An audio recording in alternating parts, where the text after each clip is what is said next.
Hi everyone, I'm Chad Shoop, the editor of Automatic Profits Alert, and for several months now I've been extremely bullish on the stock market, and I've told you to buy, and I've expected this earnings season to really help pull us out of the correction, out of this current consolidation period, and help us rally to new all-time highs in the S&P 500.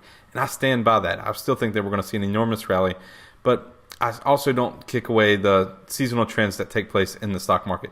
For example, the 6-month period where we see the weakest returns for the stock market, I warned you that you wanted not to avoid the stock market during that period this year, that instead you wanted to buy into the stock market and that you wanted to benefit from a rebound from May through October, which is those weakest 6 months.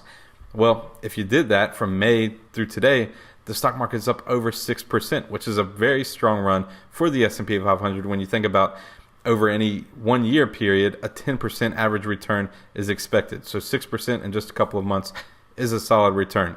But now I think we're going to go through maybe a slight pullback, or at least for a few sectors, because I study seasonal trends in the stock market on a daily basis. And coming up, I expect to see seasonal weakness in 4 particular sectors. And that's the materials sector, the healthcare sector, the consumer discretionary sector, and the semiconductor sector. So those are 4 sectors that you can look to avoid or to even benefit with an inverse ETF here over the next month or so.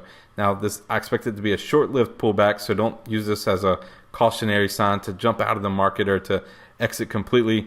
You could just avoid those 4 ETFs over the next month and then feel free to jump back in once we get into September.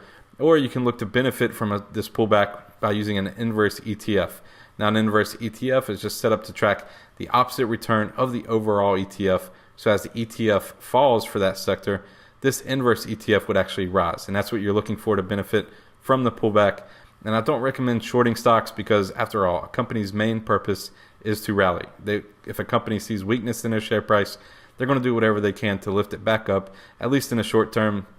So they could buy back stock, they could make an announcement, or something to kind of erase whatever gains that you had betting on the stock to fall.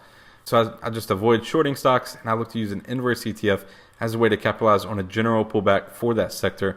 And just keep in mind, if you jump in and it starts to go the opposite way, meaning that the sector continues to rise and your ETF is falling, your inverse ETF is falling, then just feel free to cut your losses and move on, because 90% of the time the stock market's going to be rallying.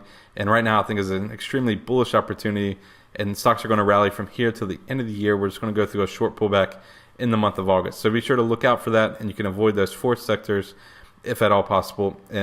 But remember to jump back in September to benefit from the late year rally. Well, that's all for my video today.